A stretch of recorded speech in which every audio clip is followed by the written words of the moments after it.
Anne showed us through to the kitchen, where they had cornered off an area for Meg and her 5 pups, which had been born on April the 15th. Meg was trying to get a bit of peace when we went in, but the pups were having none of it, as they constantly vied for pole position in the feeding queue.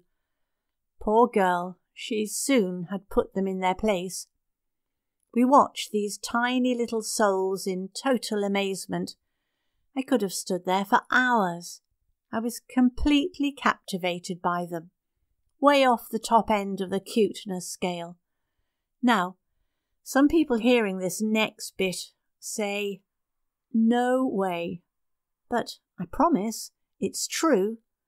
Having already chosen a name for our pup, I knelt down closer to them and I said, "Which one of you puppies is called Jake?" They all turned at the sound of my voice, but one pup pushed its way towards me, and as I leant over to stroke it, Anne picked him up and looked at him, then told me that this little guy was the only male that they had left. Another omen. Okay, so I know this kind of thing only usually happens in fairy stories, but trust me, it really did happen, and from that moment on, Ian knew his fate was sealed. There was to be no going back. That puppy was mine. I took him from her and breathed in that unmistakable puppy smell as I cuddled him. He was so tiny he fitted in the palm of my hand, only about the size of a guinea pig. But oh boy, he was simply adorable.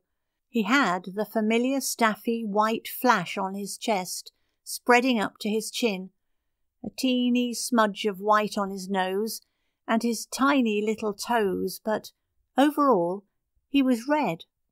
He fell asleep in my arms. I had fallen in love. Ian thought he might have to surgically remove the pup when it was time to leave. I whispered in his ear, "Hello, Jake.